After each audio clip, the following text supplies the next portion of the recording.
Hello everyone, it's Forest Focus. As regular listeners will know, periodically we like to sit down with Forest fans with interesting stories to hear what they can tell us. And since this really is the last calm before the storm returns on the pitch, it's great to welcome a man who knows choppy waters in Adam Walker. Adam, how are you first of all? I'm fantastic. I'm really excited to do this. Good. It's great to have you with us. To give some context, that really ham-fisted journalistic intro, we're harping back to my old days. You're on because obviously you're a big Forest fan, which is great. But you've swum across all the major oceans in the world. Is that right? Is that your claim to fame? Would you say? So it's called Ocean 7. So it's the toughest 7 ocean swims in the world. I think Red Bull put it down as the toughest and deadliest endurance challenge in the planet. So yeah, a bunch of oceans in swim trunks, unassisted. So you're swimming sometimes from one country to the next. So I was the first British person to do that, and I was the one of 2 in the world to do it without any failed attempts. Well, we'll hear more about that, the hows, the whys, how it relates to football, hopefully, as we go along. But as ever with these podcasts that we do, tell us a bit about your Forest story, where you're from, how the club came into your life. Yeah, so I remember those days as a kid and watching Brian Clough and just all those amazing moments. And in those days, we didn't seem to lose. I was only a little kid. But I saw Forest as a team that used to win all the time. So I had those glory days a number of years ago, as we know, before we got back to the Premier League. I'm from Nottingham, so I'm a Nottingham boy. I was born in Nottingham. I'm from Radcliffe-on-Trent, so not too far from Trent Bridge. So I've got Nottingham in my blood, Nottingham through and through. It was always Forest. And I remember, those days of, Roy Keane and Johnny Method, the Flying Dutchman, and it sounds like I'm really old now, but I was a little kid, but I remember those days. So always Forest. Do you get to many games then? Because if you're swimming around the world, I guess, have you missed out in that sense over the last 20, 30 years? More recently, I've gone to games. So my brother's very much involved. So he's a sales director of Swizzles, which is the sponsors. Yeah, they sponsor the goal of the month, and so I get to sit in the posh box every now and then, and I get the luxury side, and it just feels like a real treat. So I've definitely in more recent years, I'd say the last 4 or 5 years particularly, watched them. And as we went to the Premier League, and I've been listening to your podcast and prior to Forest Focus for a number of years now. So that's why I'm so excited, Matt, to be on. I'm a listener. No, it's good to have you on. It's good to have you on. What's your team then, I suppose? Because mine, the one that I kind of latched onto most, I've often said on here, is the Paul Hart one of the turn of this century. Is yours a little earlier then from what you're saying, or not?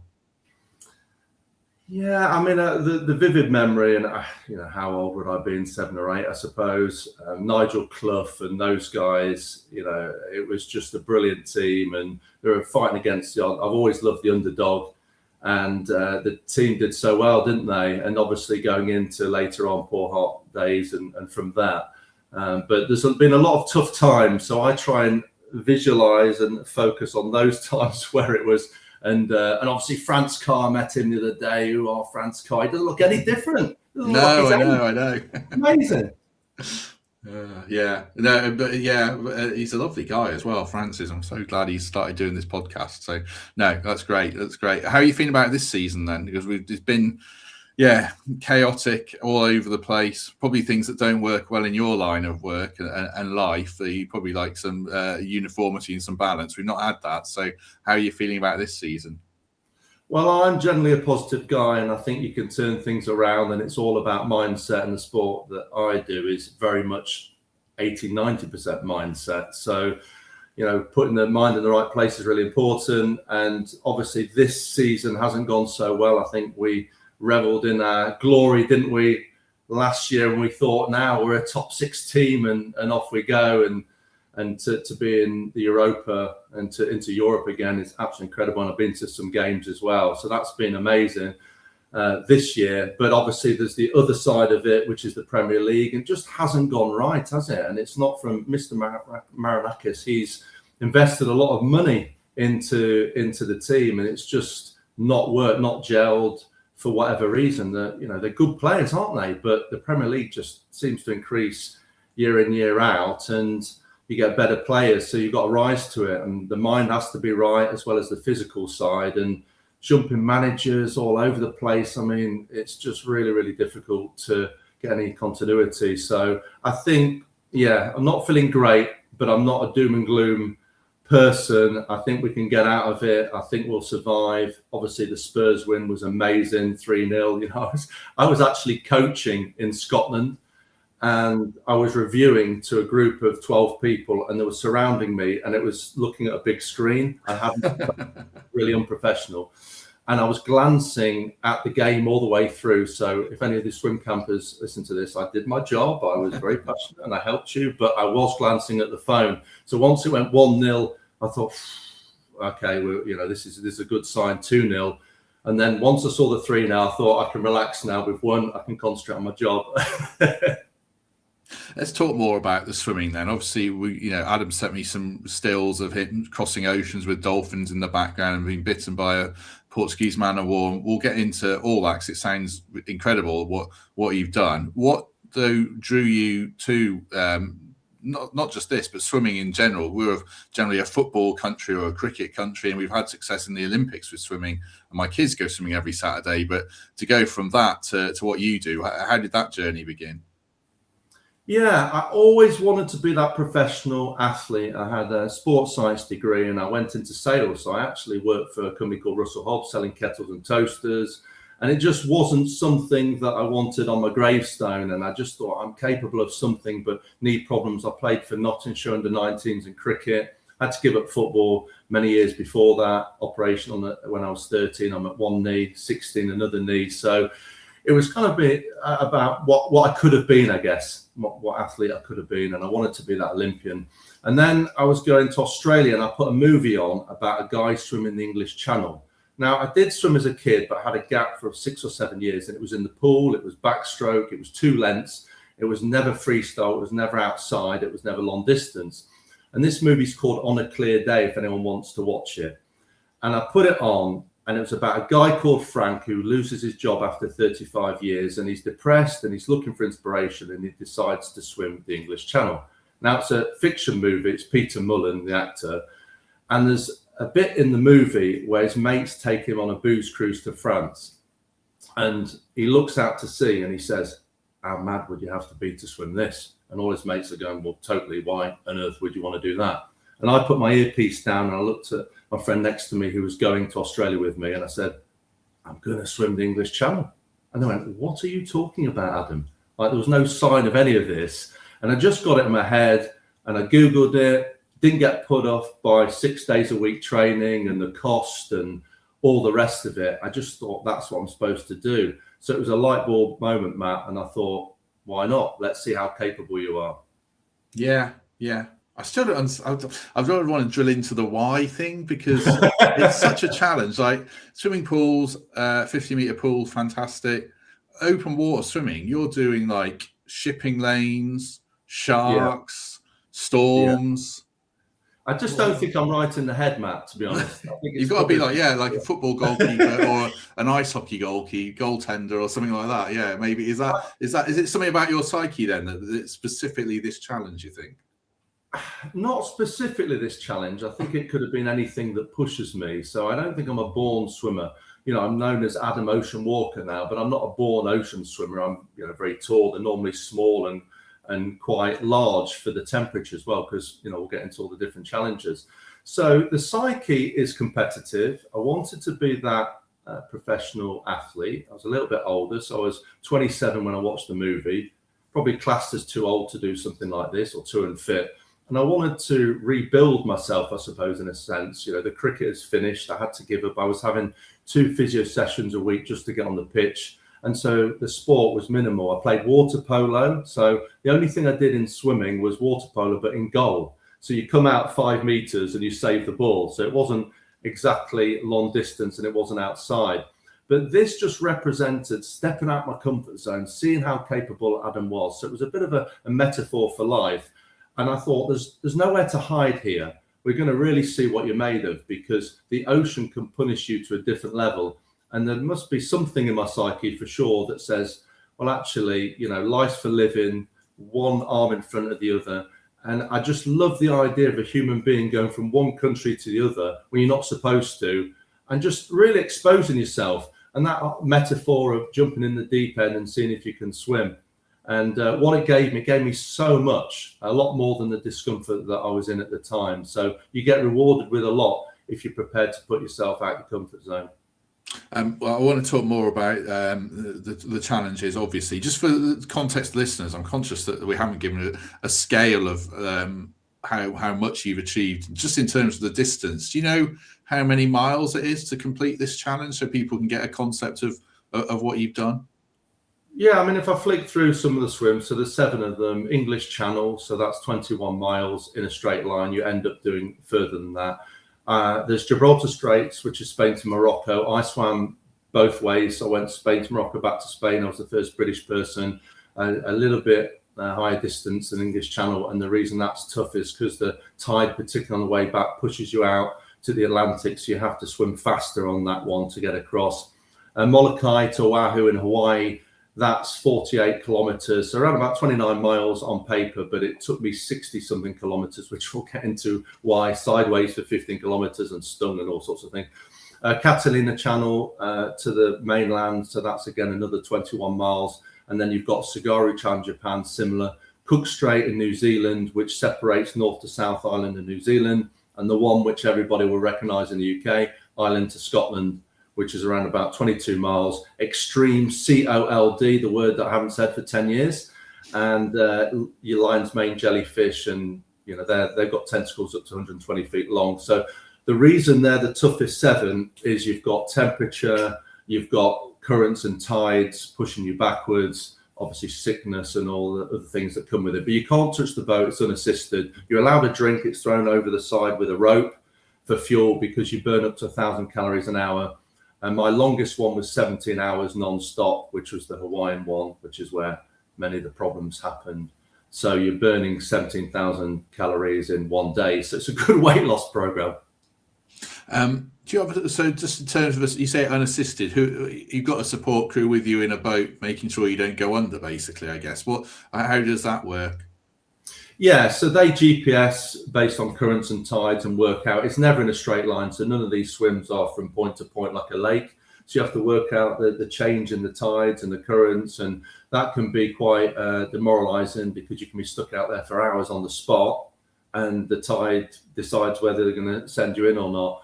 And you have this boat alongside for safety, and then on some of the swims you have a kayaker who will watch for sharks and things like that, and lion's mane jellyfish, Portuguese man of war, box jellyfish, because you're swimming in the Pacific where it's shark infested.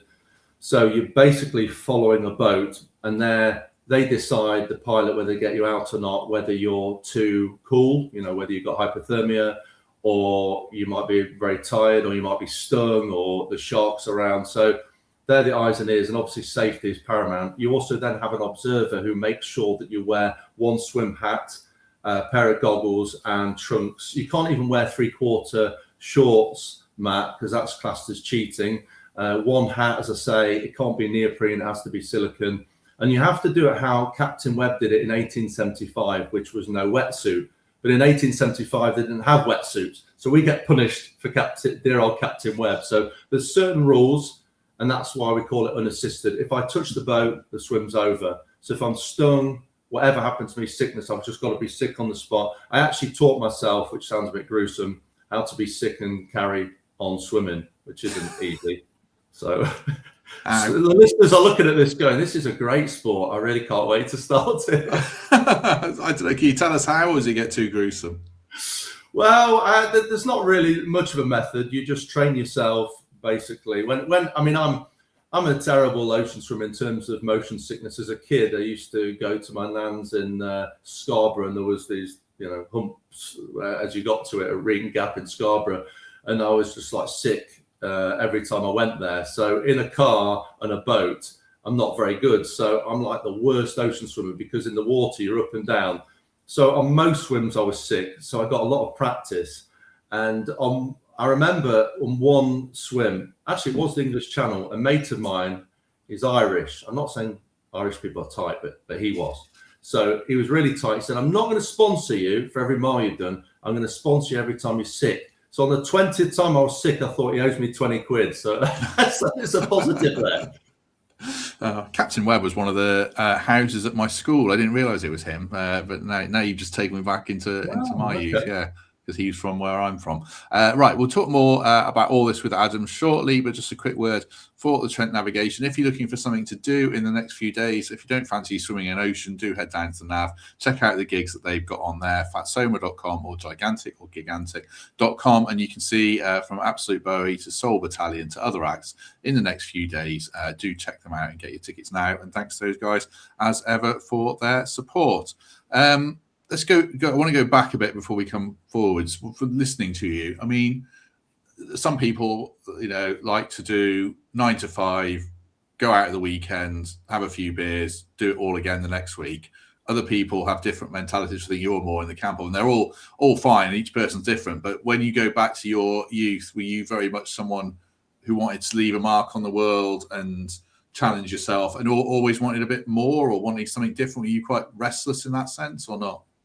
Yeah, I mean, it's a really good question. What was little Adam like? I think, I always wanted to do sport. I always wanted to be the best I could be. I think it was instilled by my dad. He always said, give it everything you've got. And, that was the ethos and the message that I had. And going up the ranks, playing cricket, and I was under 13s. I played for Nottinghamshire. I'm assuming you were a fast bowler, by the way, if you're talking. Yeah. In those days, I was, before the knees went. I was reasonably quick. Yeah, and I played with people like Ian Blackwell, who played for England, and I played against Andrew Flintoff.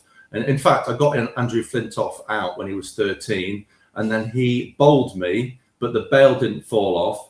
And rain stopped play, so I was not out. So that's my claim to fame. But I got him out. So Andrew, if you're listening to this, I got you out, and it could have been me up there.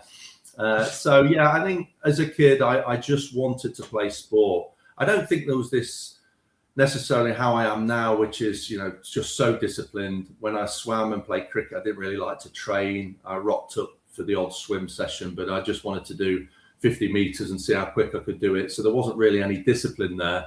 And that just came later on. And I think once the sport, as I got injured more and more, then it's obviously there's something inside me, that competitive side for sure. Myself and my brother, we can't really play sport against each other anymore because we'll kill each other. So whatever it is, he's a few years older than me, and he always reveled in the fact that he was better than me at all these sports. And I said, but what about swimming? And he said very quickly, he's very sharp.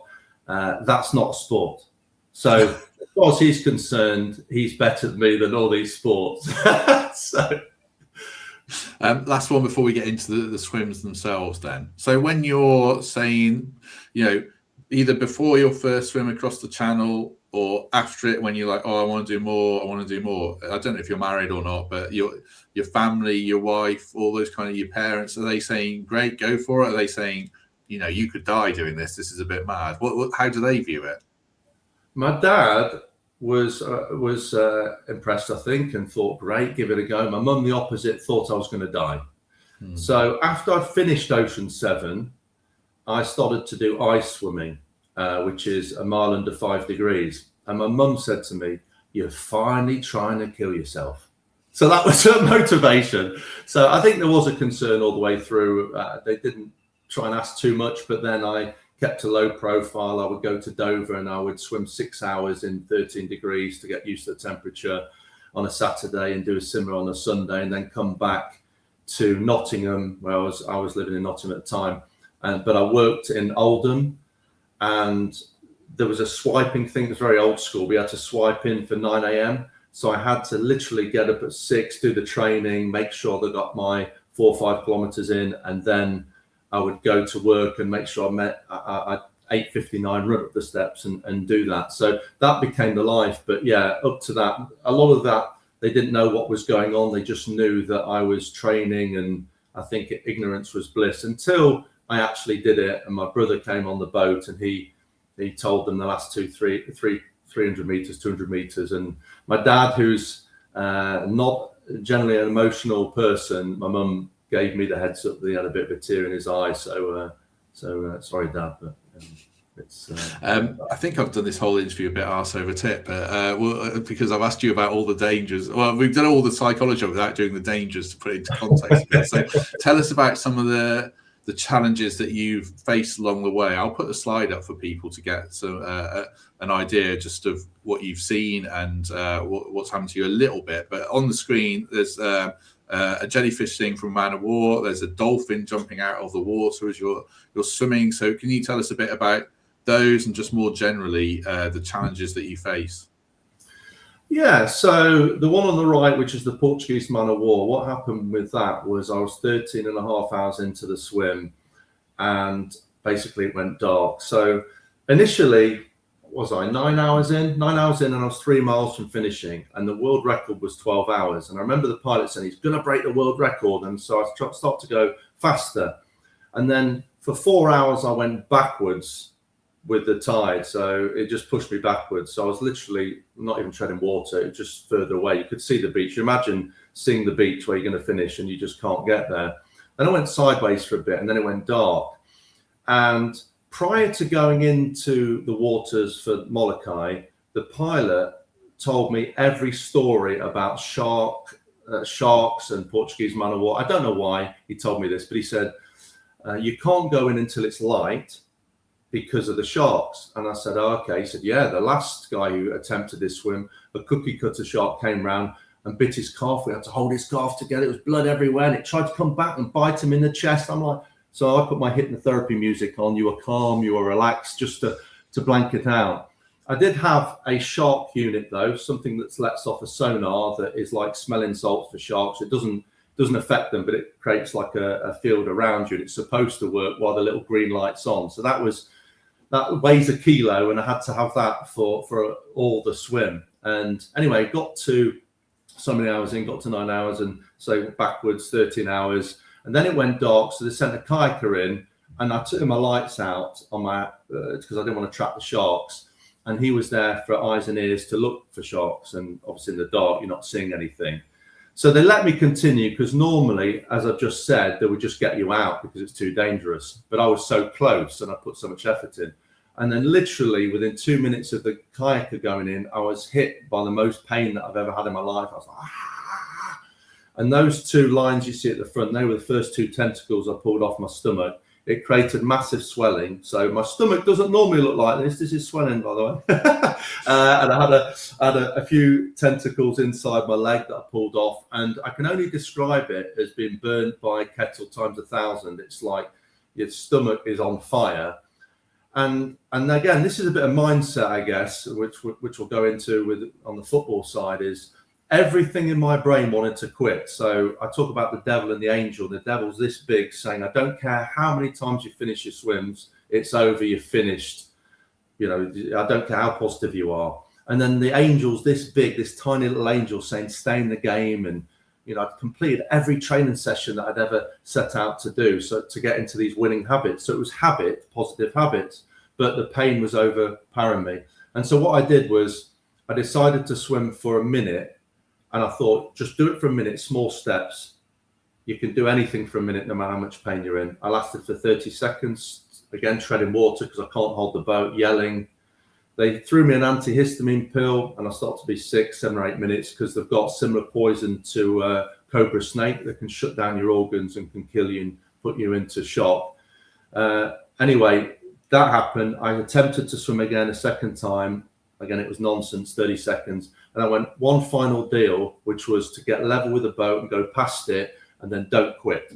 So I got level with the boat. They leant forward to try and get me out. And I thought, what's the least thing that people expect me to do, which is to smile at them? So I sort of kind of grimaced at them and went past them. And then for literally 3.5 hours, Matt, my whole body started to shake with the shock of it. But I just kept thinking of how much I wanted to complete the swim, how important it was to me, because it changed my life. It was part of my DNA. It was part of my journey. It's in my blood. And I managed to make it in 17 hours. So I learned a lot, and I had to sort of visualize the burning like a warm blanket. And I was almost thanking the ocean for putting me under pressure and giving me this challenge. So it sounds all crazy, but if you can flip it and you can take a negative into a positive and say, okay, this is supposed to happen, to see how strong I am, to see how much I want it. So that was 17 hours. That was the longest one. I did around 65 kilometers. So I went sideways for 15 kilometers. I still got the record for the longest ever Molokai to Oahu swim island to island. The one on the left is the Cook Strait, New Zealand, which is probably the one that I'm most famous for. After 3 hours of being sick, and I did it late in the year, so end of April, which is where it gets a lot cooler in New Zealand. And I remember swallowing a bunch of water, and I looked at the sky and I went, please, ocean gods, give me something positive. Haven't I gone through enough?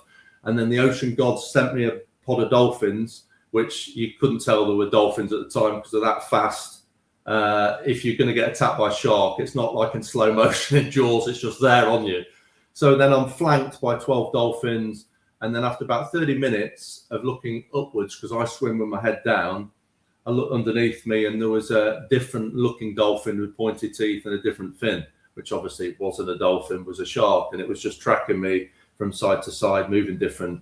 And the dolphin stayed with me for an hour and a half. So when I did half an hour, I came in for a drink, thrown over the side again, and the dolphins are just chilling out. If people want to look at Adam Walker swim with dolphins on YouTube, you'll see what I'm talking about. And then I carried on for the next half hour, until the pilot said, look, Adam, you're focusing so much on dolphins. You've got 3 currents to get across. We're not going to make this swim unless you concentrate. So I said in my head, thanks, dolphins, for your support, but I really must press on. And then they disappeared forever. So absolutely incredible.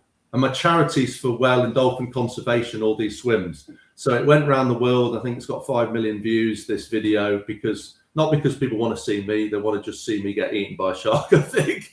But it went around the world. It was on Good Morning America, and they loved it. Americans love it, don't they? He's trying to save them and they're trying to save him. So it was an amazing experience. And I remember for 10 minutes, one dolphin rolling on its side, Matt, it eyeballed me, and it was just 2 meters away. And it was like, we've got your back. And it just gives me a shiver. So such a blessed, incredible experience. And that just gave me the boost. It almost felt like a reward for all the training and all the stuff I'd gone through. You've said the word shark a lot there, which to me is disqualifying for me to even think of going past my knees in the ocean. And you've talked about, obviously, about the jellyfish thing. As well. Sorry? Great whites in the Cook Strait, so probably not the nicest shark. There's different types, but the great white one is not what you really want. No. So what's your relationship with danger then? Do you, I don't know what the question is, do you not get a kick out of it, but do you have a handshake with danger and say what will be? I mean, you've obviously got a different calibration to a lot of us, I would say. I'm starting to think you're thinking I'm a bit nuts, Matt. I'm sure you. I think it all comes down to obviously the physicality and the physical fitness to do it, but I don't know. It just sounds like such a mental thing that you're doing, not as in, oh, you're crazy, as in the mental strength to keep going when 99.9999999 recurring % of us would think, fuck it, basically. That's what I find most fascinating about it all. I think, there's a lot of ocean. We're surrounded by 70% water. So when you cross the road, you don't think I'm going to be knocked over by a car or this is going to happen. Jaws has a lot to answer for, the film, because we've seen sharks in a certain way. And the likelihood, the odds of a shark coming after me is very limited, albeit I've just told you a story about a shark underneath. So that kind of throws that out the window. When you want something so badly and you're passionate about it and it's redefined you and you become the Adam that I've always wanted to be, really, which is I'm not somebody who's good at sitting at home watching the TV. I mean, I can do it. I can watch movies and things like that. But I'm just somebody who sees life as stretching themselves and pushing themselves and living life out the comfort zone. And now I realize what it can give you, then, it's a bit addictive. All this sort of stuff's a bit addictive. Maybe it's my addictive personality to push myself and to do that. But certainly, we've just been on a skiing holiday and, I had 4 days where, actually I tell a lie because I went into a lake, didn't I, and swam and and did that. But generally, I can relax. I've got a 4-year-old and my partner, and that sort of environment. So I don't see the sharks. I don't see the wildlife. For me, it's a goal. It's a target, and you don't think that way. And if it becomes your why, why is it so important to you? Because I think life's for living. You want to see how capable you are. It's not for everybody. Some people, the weekend, they want to put the feet up, they have the day job, and that's right for them. And it's whatever makes you happy. It doesn't make me different, in that aspect. Making me happy is pushing myself. But I'll say this to you and to people listening. If you had to swim the English Channel to get to France because your family were the other side and you had to save them, we wouldn't even be having this conversation. You would get your head down, and I know no matter how good a swimmer you are, you would give absolutely everything to get to the other side. And so I get in that mindset because it means, I'm not saying it's life and death and it's family involved, but it became a really important thing for me because, as I say, it makes me who I am. So I think that really is the answer. Is I don't look at the dangers of it, although I respect them, and I have a shark unit, device to help protect me. But life's one big danger, isn't it? On the roads when you're driving your car and things could happen, but we don't worry every few seconds about that. I think you just got to get out there and push yourself, because you get a lot of rewards back if you do. You don't have to do this though. No. This is the extreme example, but it's really extreme example. Yeah, let's lessen it a bit. Just on the physical side of it, then, I mean, you stumbled on something there. I was going to say, like, I could swim. My mentality would take me so far, I think, as you say, to push yourself beyond your limits. But we all have limits. Your limits physically are obviously much greater than a lot of people, I think. Can you tell us the work that goes into it training wise? And also, you mentioned burning 1,000 calories a day. Your diet, I imagine, is quite different when you're just about to do these swims to the average person. So are you having a diet like a heavyweight boxer or world's strongest man competitor, where you're eating 20,000 calories a day, or how does that work? Yeah, I mean, first of all, 1,000 calories an hour that you burn.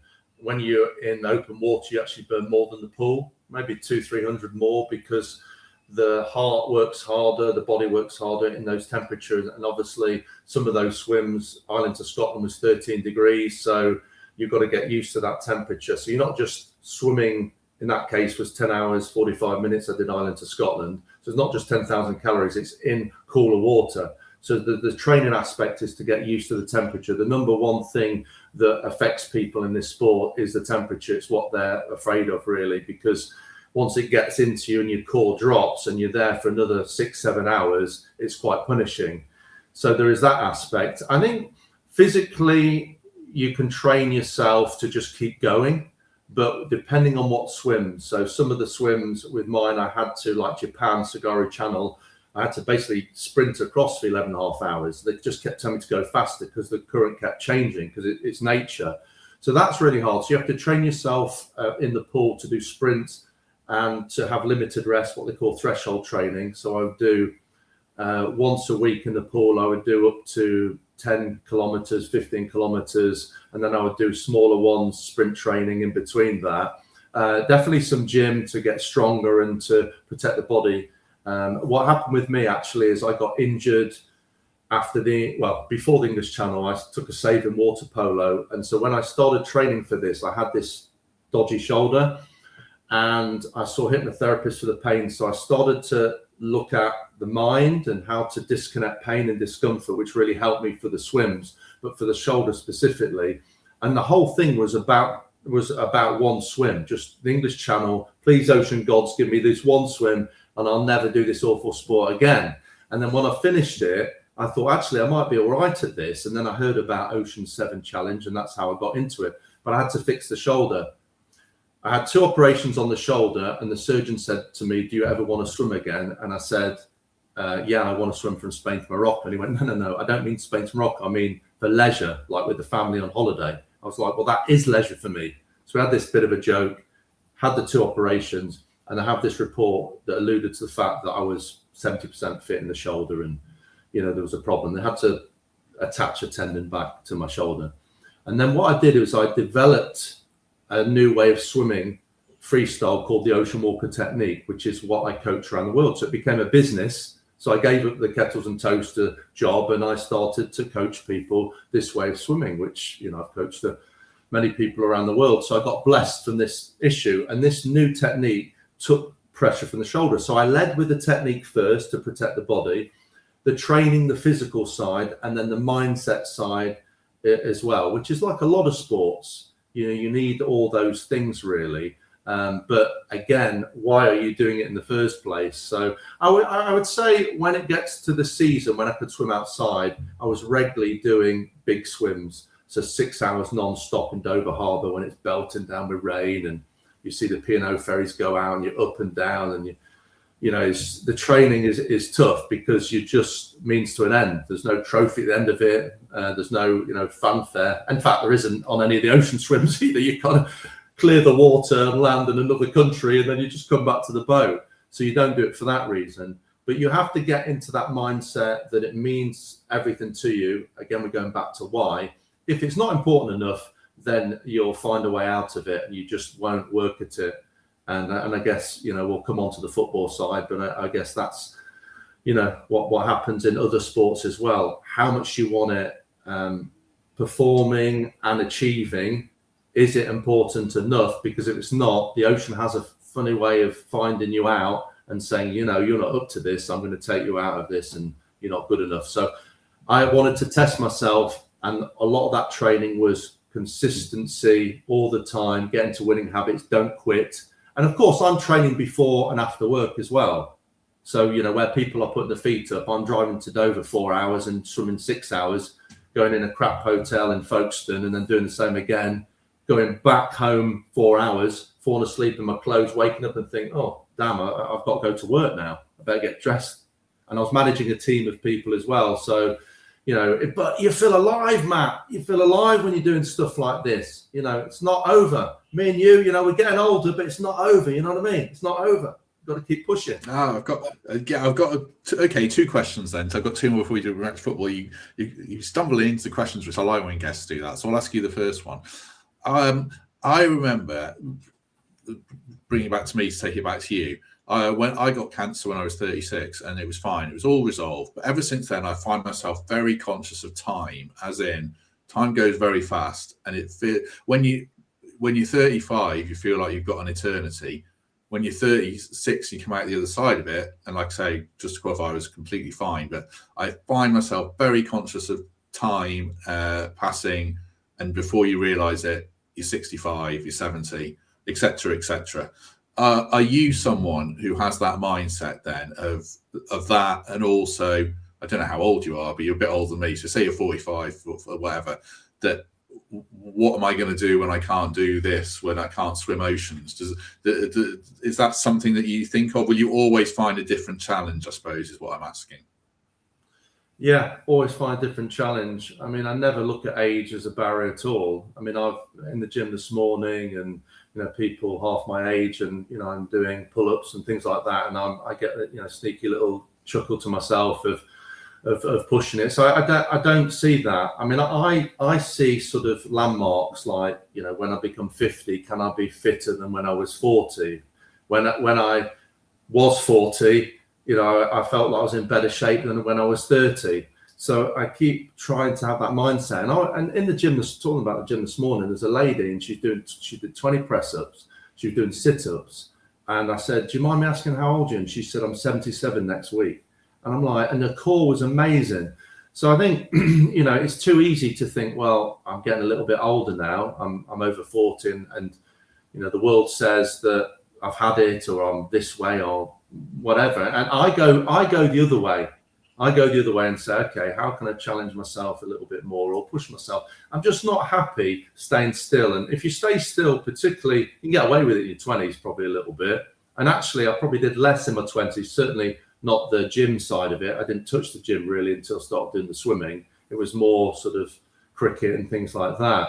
But as you said, I'm very conscious of time, and your health is your wealth, for sure. And it's about, you know, being disciplined and just having a bit of structure. And it's too easy when you've got kids. to throw that out the window. You can always go on the floor and do a few press-ups or do a few sit-ups or get the heart pumping, because if you continue not to do that, when you get to 50, 60 and you're out of breath and you can't walk properly, well, you haven't looked after yourself. So I don't like to be what the stereotypical norm is. I just want to look after myself, and it's not about me being better than anyone else. I'm not doing a sport that beats people. It's Adam versus Adam. I wrote a book called Man versus Ocean, me versus the ocean. And there's something nice about that, about keeping yourself going and finding another route. When I finished Ocean 7, I then created the business. I created Ocean Walker, the coaching, the speaking. That was the next goal. After that, I built where I am now, which is a disused goat farm, and we built a wellbeing centre. So that took 3 years to build from an absolute mess. Then I started doing some ice swimming, which is a mile under 5 degrees in trunks, which is a different challenge again, because it's extreme COLD water, the word, I'm not going to say it. So there's always something that I feel that I want to push myself, but I feel the most alive doing it, and it's not for everybody. It's what makes you happy. Just lastly, before we get to the football, and you say it's not for everyone. There will be people listening to this who think, actually, this is for me. So I'm effectively giving you a chance for a free advert for your business here. Because I was wondering, how do you support yourself financially doing all this stuff? So you train people in, I suppose, what you do, but not specifically to swim the ocean, but to the mentality of it, the physicality of it. Is that how you make money? And for people who are interested listening, I'll put a link in the description, but you can teach people to do aspects of what you do, I suppose. Yeah, I teach them the technique, the Ocean Walker technique. So oceanwalkeruk.com. And I've got a place where I've got an endless pool, a tank with camera system. So I do one-to-one lessons, and I do swim camps around the world. So I recently in January did a Tenerife 3-day camp, 5-day camp in Malta. I have also individuals that I do take across channel swims. So I have a German lady that I've coached to do the same thing, and she became the first German woman. There's only 30 people in the world still ever done this. And so individuals as well. I've coached name dropping, but I've coached the Prince of Bahrain when he was going to Kona for the World Championships. So I go from beginner and any age to someone who's trying to make the Olympics, I guess, as well. And yeah, talks for businesses. So motivation talks, there's that as well. I have online coaching. There's lots going on. And here, if people want to come to the Ocean Walker Academy in Lincoln, then there's stand-up paddleboard, kayaking. We do retreats, yoga, crystal healing, that sort of thing. But if you're a business listening, come for a corporate gig here. We had a Forest netball team here. I did a talk to them, and they came and they did some sauna dips. Contrast therapy, good for blood flow. And I had Lincoln City Football Club. So I had the squad. So I did a talk for them, and they went in the water and did some paddleboarding and stuff like that. I had a few games, but because we're sort of fenced off, it's good for the footballers as well. So was that this summer then? Was that before this season with Lincoln? So before this season. So yeah, I see where you're going. They're having a great season, so you can take a slice of the credit. Yeah. I've got a picture with the manager of where we're chatting away about tactics and things. So yeah, I'm just going to claim the fact that they're going to get promoted to championship, all because of me. Yeah, their best ever season. There's a perfect advert for it. Yeah, right. Yeah. We'll bring it back to football in 1 second. There, talking of testing yourself and doing something to feel good about yourself. Do consider volunteering for Rock Court. We've been talking about it a lot. The gig is coming out with Tiny Temper on April the 8th. Still plenty of time to register your interest to volunteer for 4 hours in the community around Nottingham. You can sign up. Click the link in the description or just search Nottingham Rock Court. It's on April the 8th, as I say. 4 hours gets you a ticket to the gig, gets you feeling good about yourself, gets you feeling that you've contributed something back to the Nottingham area as well. As you can see on screen, loads of people have signed up already, hundreds of people. So it's definitely something worth considering if you're a young person or you know a young person. I think we all do, hopefully. So do consider telling them about it. And thanks very much to Rock Course for teaming up with us. And it's great to team up with them. Right, let's bring it back to football then, because we talked a lot about mentality. I think this relegation battle comes down, or not exclusively, but largely mentality, as we saw at Spurs, just what one goal can do. So you had the Lincoln players in front of you. If you had the Forest players in front of you, what kind of message would you be conveying to them then? Yeah, I mean, look, a lot of these footballers, they train for every eventuality. So when they're training, they're putting sound of the crowd, you're making scenarios difficult. So maybe you're doing a 5 versus 8 side, so you're a few men down, so you're under pressure, so you have to work harder. Smaller gaps to run through maybe to make things difficult, or noises when you're taking a free kick or a penalty. So they're generally training under pressure. So that's the whole thing, because you're trying to create that scenario that you have, obviously, when it's match day, which is very difficult because it's a different scenario. But what you can't do is you can't worry about, what the result's going to be in the end goal. So for me, when I'm swimming the channel, I'm not thinking I'm going to swim 11 and a half hours. I'm building into chunks. I'm thinking about my stroke. I'm thinking about the breath and just being in the moment. And for the footballer, he's thinking about positioning. Where do I move myself? A tackle, passing the ball, just in the moment, as opposed to, gosh, the crowd are going to kick off, or what's that noise? So they are zoning out, I would say, a lot of them. Now, the confident ones, the really positive ones, and the people like Gibbs White and Elliot Anderson, and the ones that are flying high, they want to embrace those moments. So I think they want to, and Ronaldo, people like that, are like, give me those moments and I want to show up, because that's the character. I think it's backed up with skill as well, but you can develop the mindset. But of course, when things are going well, it's easier for the mindset to be strong. It's when things aren't going well, how do you get into that place? I would be saying, remind yourself of those good times. Remind yourself of last year. How did that feel? Playing some of those matches. What did we do then that went so right? Obviously, players come and go, but there's a bulk of players that were there from last year. So you have to bottle, and you have to remind yourself of those moments that went really well, and how did it feel? What was the feeling of it? And the fans cheering. And so getting into those strong positive habits are really important, and staying away from social media and the news. And I'm sure they do that. You notice managers afterwards as well, when they're interviewed, and they always say about, aren't you worried about West Ham and the next match? And they always say, don't they, we worry about ourselves, we're in control of it. Because what they're answering is those outside things that they can't control. So you can't control something that's going to happen in 10 minutes, 15 minutes, or another match, but you can control your own self to get into that moment. And while you're focusing on where you're going to move, and which is a subconscious thing, so you're getting in position because you played this game your whole life, so you know what to do. You're a brilliant footballer. You've made it out of all these people, these kind of positive thoughts going through. Remind yourself, you play for your own country. You've got to have that positivity and bring that. And when it counts, you can be the person who makes a difference. And you bring your team members with that. Because if one person is positive, it can bring an upbeat and supporting. It can bring the rest with it. Now, the issue is when you're in a team and you've got a few people who it isn't going right, that just the touch isn't there, or fumbles, and it's just people on your back, and you can feel that. You then can't think the same way. So then you're actually like, oh, if I have a shot and it goes wrong, the crowd are going to get onto my back, and the manager is, or I might be subbed. You just cannot think about what might happen.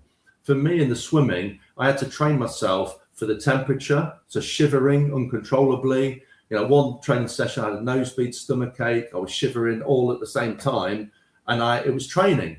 And when I remember going to Malta, I was stung by all these jellyfish. Well, the best thing that happened to me, because when I got a Portuguese man of war, I knew that actually I wasn't going to die, and it was just this discomfort.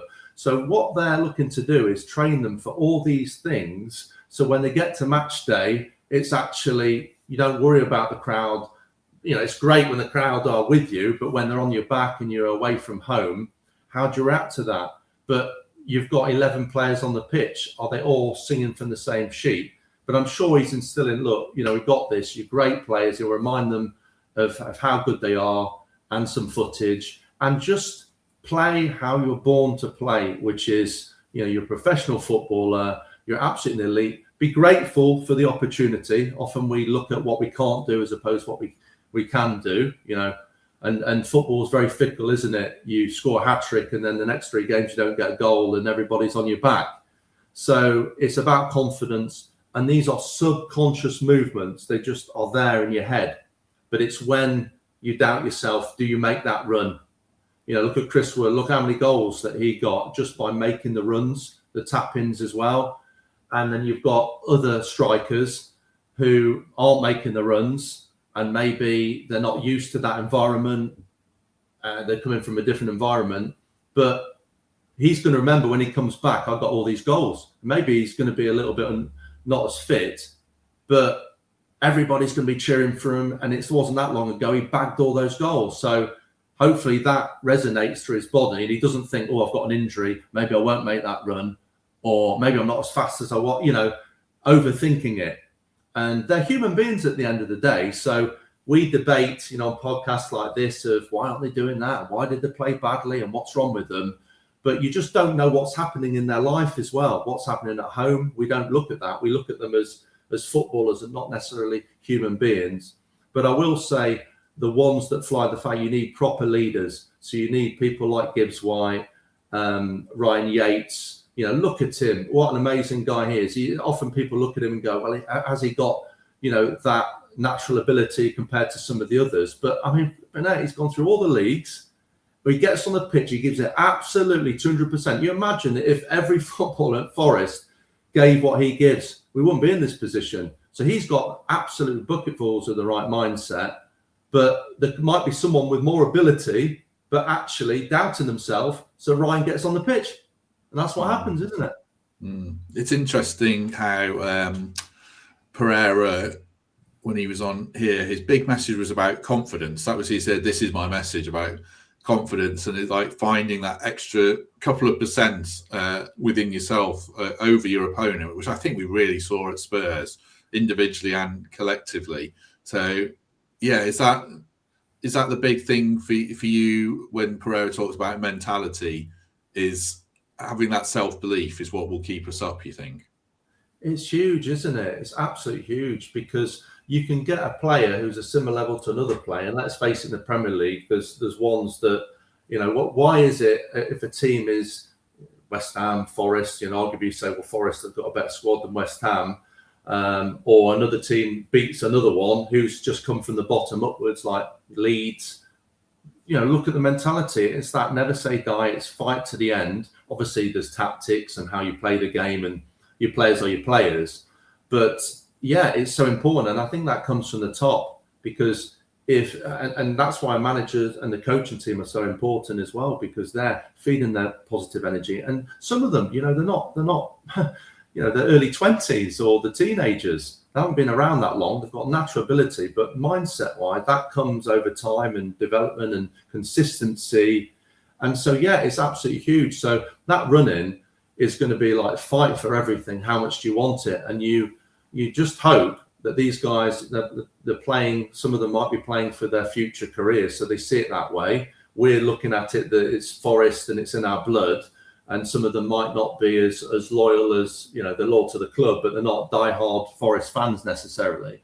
But you want that. And that comes in from the top, and it comes from, as I say, Gibbs White, somebody's leader, Ryan Yates, getting him up there. He's going to be absolutely pivotal to giving them that energy and remind them what Forest is all about. And actually, playing for the badge, you hear it said many times. But also, they should play for themselves. I never had a coach. I never had a coach telling me what to do. It was self-discipline. I either do it or I don't do it. And it wasn't for money. These guys get paid a lot of money. And again, it shouldn't be. It should be for the love of the game and for your job. But unfortunately, the way the world is, you could be like, well, actually, I'll join another club if it goes wrong. You just hope you don't have those players in the team, and the manager instills on them saying, come on, you can make the difference. You can be the one.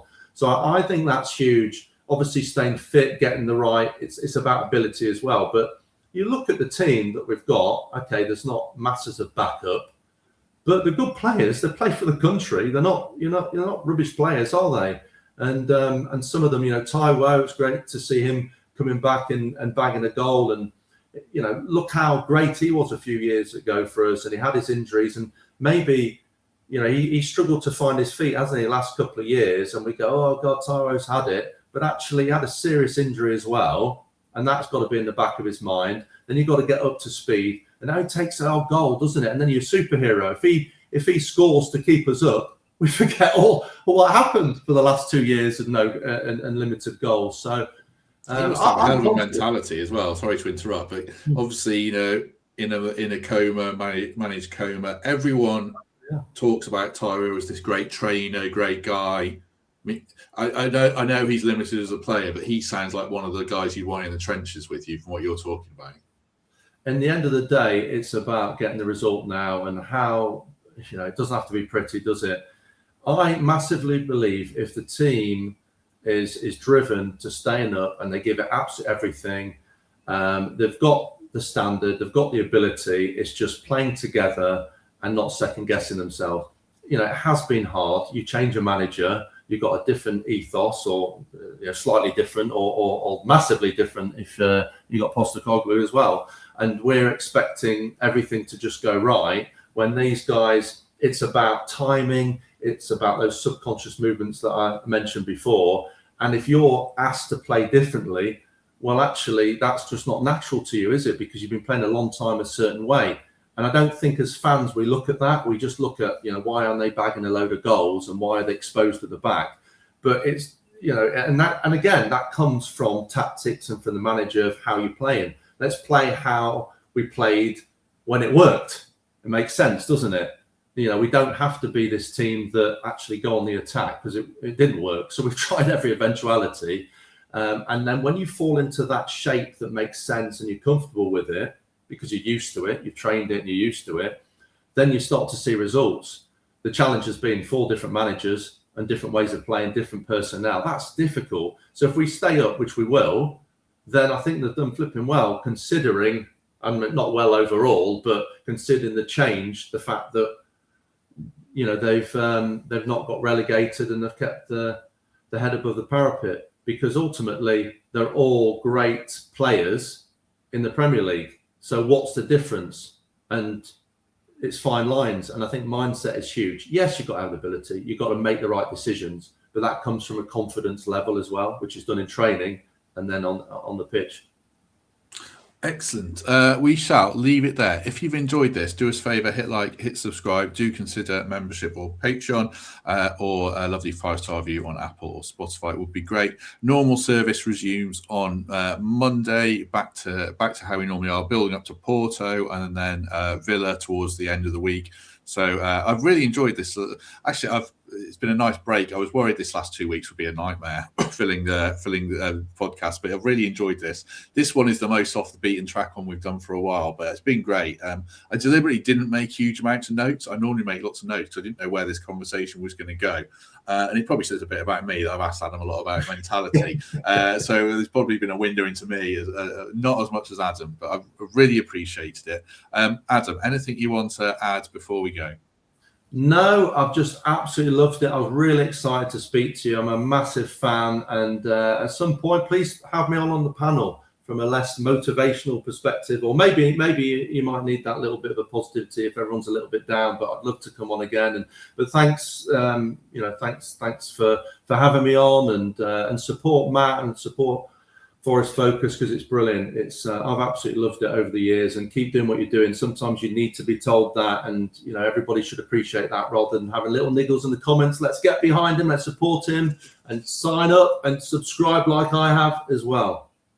Excellent. Oh, a lovely note to end on. Thank you very much. Links in the description for Adam as well, if you want to check out what he does around coaching and technique and everything. Might be some valuable life lessons there. So if it's something for you, do check that out, and do join us on Monday. Hopefully we've got some good stuff coming up next week. But I don't want to jinx it. I didn't jinx the Pereira thing. I don't want to jinx anything that might be on the horizon here. But as I say, normal service next week. Hopefully you've enjoyed the last 2 weeks. I think we put some decent stuff on, including this. So have a good day. Hit like before you go. And if we don't see you on Monday, we shall see you soon.